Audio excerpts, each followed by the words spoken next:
All right, welcome to the Crypto Future. My name is Sean Morgan. I am the author of The Newbie Guide to Bitcoin, written in 2018, and I am the writer at Bitcoin City Updates. That's a Substack, so that's bitcoincity.substack.com. Welcome, Josh Reed, the great guy. You also have a crypto book as well, and you're doing crypto consultations. So, Josh, I'm really looking forward to exploring the crypto future with you. As well, Sean, it's a changing time that's happening in the world right now, and I'm really excited about this. And people who watch the Daily Dose or anything on the Red Pill Project know that what we're watching right now is a new parallel system that is rising up to compete against the old one. And as it begins to have the infrastructure built out, it's going to start to take over the old system. And this is more than the crypto future. I think the crypto future really kind of sparks the idea of the economic analysis of what was going to go on with this show, but also the integration of artificial intelligence and how technology and the emergence of innovation is going to converge all of these things together into something that is going to be unbelievable, that we've never seen before on this planet, but also brings about massive opportunities to people. I couldn't agree more. I mean, I think there are a lot of different signals for this. Of course, you can look at what people like Elon Musk are doing, or especially President Trump. But in President Trump's administration, he hired David Sachs, co-founder of PayPal, as the crypto and AI czar. So I think that's significant that they put both of those together under one umbrella, because it is a cohesive marriage between the two. You need that massive energy, data centers, infrastructure, and so I think it all goes together. And of course, you've got President Trump has his own social media networking site. They have just announced recently that they are doing a strategic crypto reserve, and they announced which cryptos that they're going to be investing in. And we've got Elon Musk and his X platform. The plan has always been for that to be basically an online bank. So having crypto wallets, I'm imagining both of those guys are going to have their own crypto wallets. But yes, we've got a new stock exchange in Texas with BlackRock. They're going to want to tokenize everything in our financial system. We talked about before the show how they're seeding the narrative to end the Fed. We're going to have completely new rails for the global financial system, and stablecoins, USD stablecoins, are going to be a big part of that. So there's so much to discuss. But just yesterday, there was an executive order where President Trump is now welcoming and authorizing everyone, all Americans with their retirement accounts, to actually have crypto in their retirement accounts. And this has never been allowed before. And just imagine the trillions of dollars of capital that are going to flow into these blue chip cryptos like Bitcoin and the top 10. Dude, this is where it gets really, really interesting. It's something that I talk about a lot. Now, the first thing that you mentioned is infrastructure, right? So one thing that we have to realize here in the United States of America is we are not like Hong Kong. We're not like Tokyo. We're not like Singapore.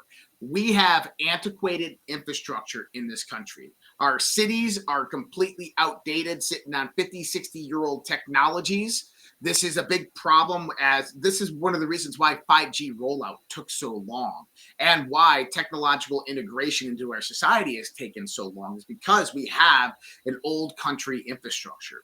What the Trump administration is doing is they're allowing foreign investment capital, UAE, Qatar, Saudi Arabia. You have SoftBank, Oracle. You have the UK, which I think is good for $200 billion. You have Apple, that's going to do $600 billion. You're talking over $15 trillion of new capital flowing into the United States, particularly for artificial intelligence, medical biosciences, blockchain, and quantum computing. And what's that going to do? It's going to build out the infrastructure for this new technological society that we are moving into, which, if people don't understand, it is going to be a light years difference from anything that you know of today. It's called leapfrogging. We're going to leapfrog. Yeah. We're going to go straight to autonomous cars that drive themselves. We're going to go straight to boring tunnels that go from Los Angeles to New York underground, or New York to London under the sea. We're going to go to small nuclear reactors. I mean, it's going to get crazy in the next few years. Absolutely. And so you need a technological framework in order to operate that. But the first thing that you need to do is you need an energy infrastructure. And if you look at what Trump is doing, and I've been watching this really, really closely since the inception of January 20th, 2025. Everything that he is doing is saying we are replacing the old guard economic system. We are taking it down. We are just dismantling it, and we're rising up a new system. But the first thing that we have to do is we have to build the infrastructure for it. So if we start to watch what the Trump family is doing, what Trump's saying, I mean, think about this. Trump just said in 6 months, the economy is going to boom. He didn't say right now, between now and then. He said in 6 months, the economy is going to boom. And then immediately after this, Eric Trump goes out and puts a tweet saying, buy the dips. Buy the dips. Then you have World Financial Liberty, or World Liberty Financial, right? This is Trump's kids' company. They're part of the Trump family owns it. They're going out there. They're buying Bitcoin, Ethereum. They're buying Solana, Sui. They're buying XRP. They're buying Cardano. Trump comes out and announces a Bitcoin strategic reserve. Says, we're going to buy Bitcoin. We're going to buy Bitcoin. And then next True Social post he puts out there and goes, oh, and Ethereum, Cardano, Sui, Solana, XRP.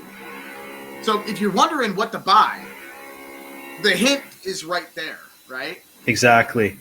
Yeah, it's so funny because people always criticize President Trump, act like he doesn't know what he's doing, like he's just kind of like making it up as he goes along. And yet even back in 2020, he gave us buy signals of when we should buy into the stock market. Eric Trump has done the same thing, talking about when to buy Bitcoin. Like they just tell you what to do and when to do it, and all you have to do is look at the strategic reserve for the federal government, strategic crypto reserve. What are they going? What do they already have, and what do they plan on having? What's Trump's company plan on having? What does World Liberty Financial have on the books? I mean, there's your potential portfolio. Exactly. And you know, a lot of what I do is I look at the crypto world and I say, hey, what's going to be the next 10x or 100x or next 1000x coin? Honestly, that's what I used to do, but I kind of can see where this is going. If we look at previous crypto runs, right? Bitcoin, and then you go into the altcoin bull run. So you have Bitcoin that always rises up first, usually after the halving. You have a bull run, and then about 6 months after the Bitcoin bull run, you're going to have an altcoin bull run. Now, traditionally, what we've seen is about double the market cap of Bitcoin flows into that. So when we have a Bitcoin market cap at $2 trillion, we know that the altcoin market cap is probably going to exceed 3.5 to the $4 trillion in market cap. With understanding that alone, we can look and say that 80% distribution of that market cap is going to go to the top 10, the top 15 coins. Yes. If you just go out there and do the math on that, let's just assume $2 trillion flowing into altcoins. 80% of that $2 trillion is flowing into, so $1.6 trillion flowing into just Bitcoin, Ethereum, Solana, Sui, Binance Coin, not so much, but Sui, Cardano, XRP. If you just divide that by those 7 tokens and then estimate their current prices, you're going to get a 5x. You're going to get an 8x. Especially the ones that are lower market cap. And the American ones have an advantage because President Trump has been trying to give an advantage to those American cryptos, no capital gain tax if you hold them, for example. And so, yeah, you might even go to the American, entities. The American cryptos in the top 10 might be given an advantage as well. That's right. And one of the things that Trump has said is he said that he wants to make the United States of America the crypto mining capital of the world. Now, this is twofold. Do you remember in 2020, 2021, Trump was not for crypto. He goes, I like hard assets like real estate and gold. All of a sudden, he flipped and changed. And I believe that was most likely Eric and Don Jr. and Barron. Also, remember, that's what JP Morgan said, and that's what BlackRock said. And then they flipped, right? They all flipped. And it makes you wonder if they were trying to just get everyone to look the other way while they consolidated and made their moves. Well, there's a secret here that's not being told by the Trump administration. And we can all understand right now we're in an artificial intelligence Cold War with China. I don't think that that's any surprise to anybody. Basically, it's the first to the egg is the winner. The first one who obtains ASI, artificial superintelligence, is going to win the global game of the first hyperpower in the world. And Trump is saying, we can't lose this match. We can't lose this game. This is the ultimate battle. So how do you ensure that you become that global leader? Well, look what he's doing with tariffs. Look what he's doing with kind of sanctions on chips to China, right? But AI has 3 different components that we have to look at: data, computing, and energy. Now, energy is the big part here because we don't have a substantiation of energy to feed AI over the course of the next 3 to 4 years as we develop artificial superintelligence. This is where you're talking about, they go into the Department of Energy and they're talking about modular nuclear reactors. And they already have the technology. You can have modular thorium reactors. You can install one in your community. You can install one instead of a propane tank. They're incredibly expensive, and they were regulated heavily, so you couldn't do them. Now that regulation is going to lift where you can do that. But this is what I want people to see, is that at the same time, Trump is saying that the United States has become the crypto mining capital of the world. Well, what do you need in order to mine crypto? You need GPUs and high computing processing power, and you need massive amounts of energy. Well, a lot of these assets that are mining cryptocurrency, they're not mining 24/7. It's dependent upon the blockchain that they're operating on, proof of work, proof of stake, but also it's dependent upon the usability of those mining assets. In other words, they have a lot of downtime. And how do you capitalize on the downtime of the energy systems that are going to power the blockchain mining, as well as the computing power? Well, what you do is you make it a secondary network for national security to feed into the AI infrastructure. So now you're building an ancillary power and computing infrastructure simply on blockchain that feeds directly in to artificial intelligence on the back end. So it's a business within a business. We've heard of people like the person who wrote Software, who's in Space Force, Jason Lowery, talk about the idea that President Trump could use the Defense Production Act to maybe force people, because it's a national security issue, take control of energy companies, mining companies, maybe even take control of Michael's strategy company. Used to be called MicroStrategy, Michael Saylor's company. Can you imagine if the federal government said, "Hey, we need that Bitcoin for our strategic reserve. We're going to use the Defense Production Act to maybe nationalize this"? There are all types of different scenarios that can play out where probably it's more like what you're saying, where there's a cooperation with the private and the public sector to accomplish a common goal. But I see, yes, it's also, having different avenues to getting different types of rare earth minerals and resources. You might be President Trump saying, "Hey, we need Greenland." It might be building nuclear reactors on the moon so that we can do mining of asteroids and other off-world ways of getting energy and resources, and even doing solar.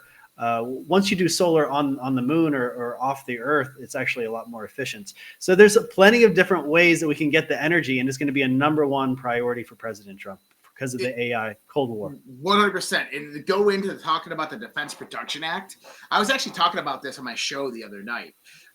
There's one methodology that Donald Trump has taken, and people were really confused by this because they didn't understand. It's known as the U.S. Army Detachment 201. All right? U.S. Army Detachment 201. What is it? U.S. Army Reserve Unit dubbed Detachment 201, also known as the Executive Innovation Corps. Its goal is to integrate top tech executives into military advisory roles to accelerate innovation and modernization. Developed June 13th, 2025, 4 high-profile tech leaders were directly commissioned as lieutenant colonels in the United States Army. Andrew Bosworth, Meta CEO, Meta, You have Kevin Weil, OpenAI's chief production officer, Bob McGrew, advisor at Thinking Machines, ex-OpenAI researcher, and Shyam Sankar, Palantir CTO. These executives serve part-time as senior advisors for ongoing modernization projects such as AI, VR, human-machine integrations, hypersonics, innovation pipelines under the broader Army Transformation Initiative. Now, this is what I want people to see in a more centralized scope. Trump nationalized those companies through the U.S. Army. Any way you want to look at it, those guys now lost various rights under the U.S. Code, under the U.S. Constitution, and now fall under the jurisdiction of the Uniform Code of Military Justice. Their loyalties to the U.S. Constitution.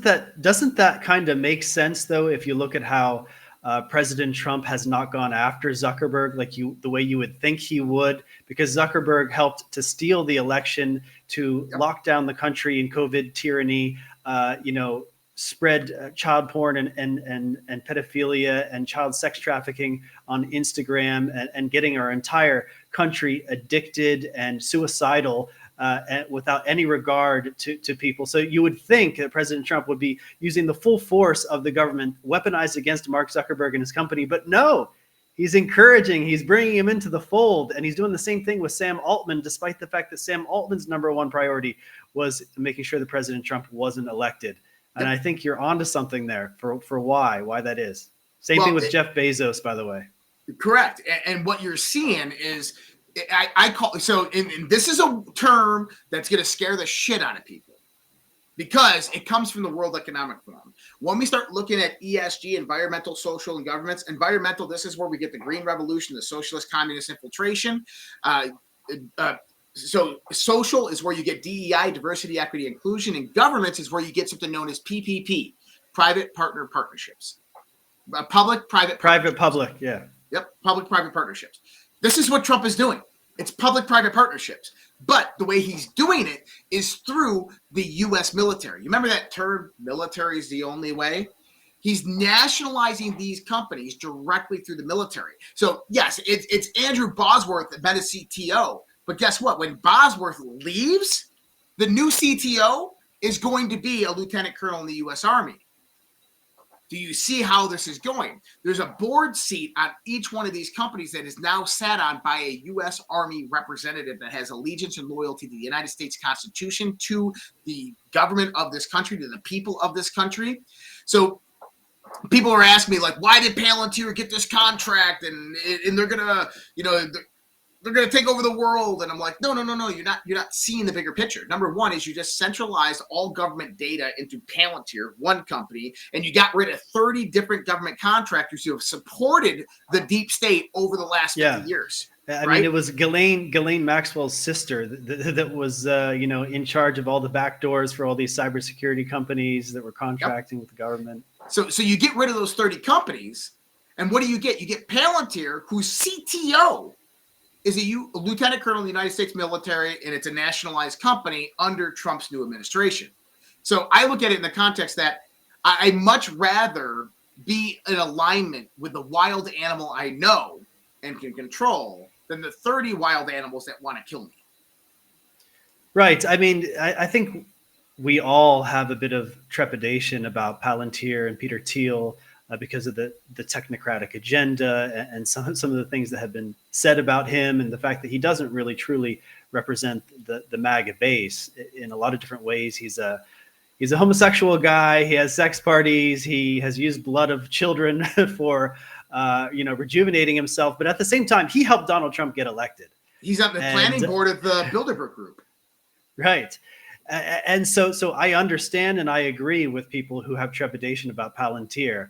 And we do have to have our guard up to make sure that we keep our privacy rights and so forth. But at the same time, it's better. It is kind of better than having all what we had during COVID. I mean, that was a hard rollout of the technocratic agenda. And I think at least this way, the people can be a part of the process of deciding how technology is used in our society. Well, yeah, and see, that's the biggest thing about the blockchain aspect of all of this is why you're going to have a convergence of artificial intelligence and blockchain is because that the people facilitate the decentralized chain, that you need people integrated into it. No blockchain will ever survive. So we'll talk about decentralized blockchains, right? When you're talking about peer-to-peer networks, if someone comes in and hijacks that change and the government nationalizes, well, guess what? All those peer-to-peer networks start to leave the chain. Nobody wants to use it anymore. And you have this democratization of blockchains in the decentralized aspect. This is one of the beautiful things about cryptocurrency and blockchain technology is that you have the integration of the actual individual. This is what we talk about in the context that we become our own banks. You no longer need that banking intermediary in the financial institutions to facilitate cross-border payments or to do transactions between individuals or to invest money into liquidity pools to gain interest, where Wells Fargo is going to pay you 0.1% a year, where in cryptocurrency you can go anywhere from 3 to 4% a year to thousands of percents depending on how you're pooling your money. And so what we're seeing right now is an integration directly of the person, of the individual, into the technological and financial landscape of the world that makes money. And that's huge if people can understand the opportunity that comes about from that. One of the things I wanted to ask you about is the timeline for this, because Mark Zuckerberg put out a video last week about how he's seeing glimpses of self-improvement from their AI models, and that's a signal that artificial superintelligence is near. They are offering some people up to $1 billion over 4 years that are high-level open AI, machine learning experts. So they're offering $1 billion. I've never heard of a job offer where you get $1 billion ever in my entire life. I've never heard of 10 times less than that before. So how close do you think, or how much do they see the ASI within their grasp if they're offering people $1 billion to work with them? So I know for a fact that Google's already obtained AGI. What we're dealing with right now with Grok, the newest Grok and ChatGPT 5, this is AGI. Although we're not capable of getting it on our web pages, they're not giving us that access. These are artificial general intelligence. It's already here. And people are like, well, we're a few years away from AGI. No. AGI is a spectrum. And we have to understand that we are already in the midst, 15% into that spectrum, right? So AGI is like where the model is smarter than the smartest human. That would be ASI. So AGI is where that it has the capabilities of human intelligence. But if we start to think about that in the context of artificial intelligence, its memory capacity is far greater. So not only could it have the intelligence of the world's best PhD in physics or in the medical community, it could have both of them at the same time. So they call it savant level AI, because that's literally what it is. It is savant level AI. We are there already. There was a doctor that we were talking about last night on the show. Sorry, real quick. Yeah. I thought, and I'm sure there's differing definitions of all these things. I thought ASI was that the AI was smarter than all of the humans combined. Correct. Okay. Yeah, so ASI supersedes all human beings' knowledge on the planet, right? So and that could happen at any moment after AGI.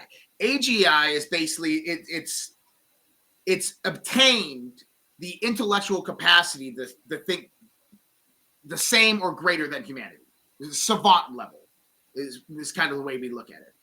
But after it attains AGI, it could be a matter of days or hours or years before it hits ASI. Yeah, if it can improve itself, it goes parabolic, the intelligence level. Yeah. So the keys to understand about this is the way to get to ASI, the road to ASI, is threefold. Number one is technology, hardware, chips.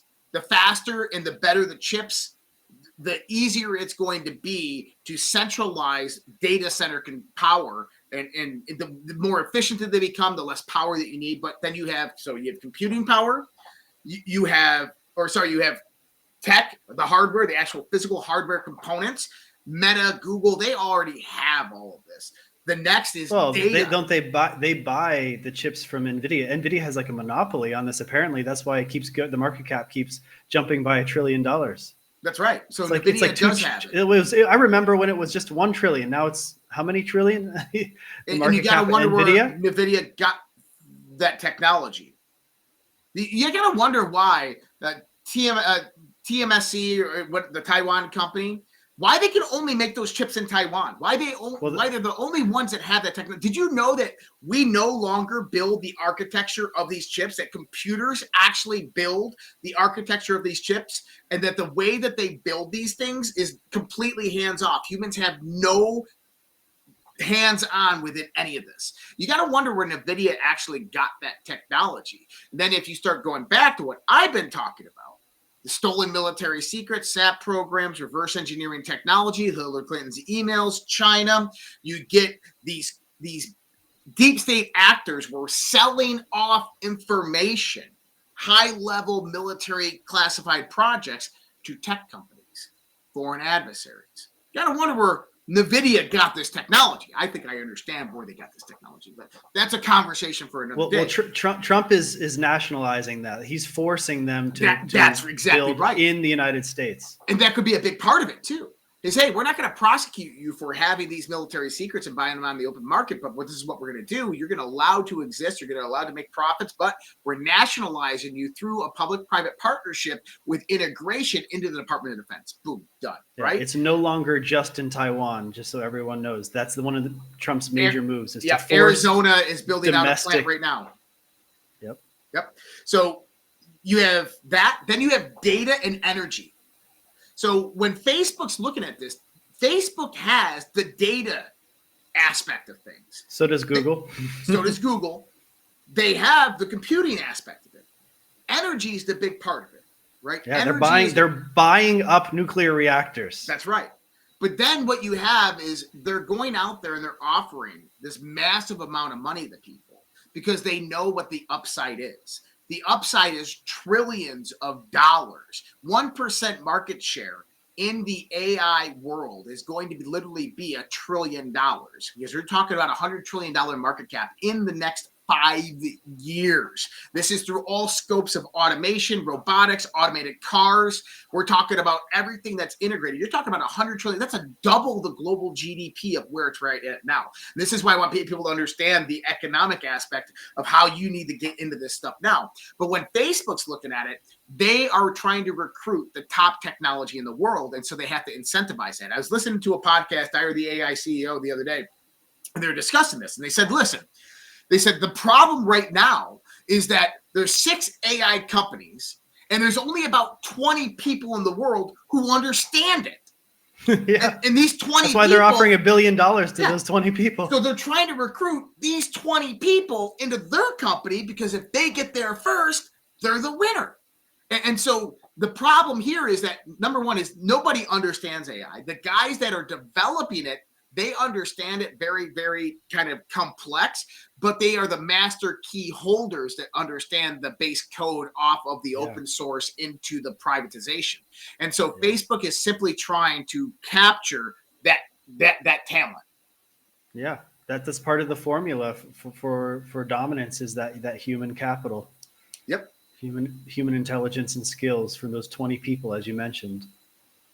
Yeah, and so, Sean, as we begin kind of the end of 2025, the last 6 months of 2025,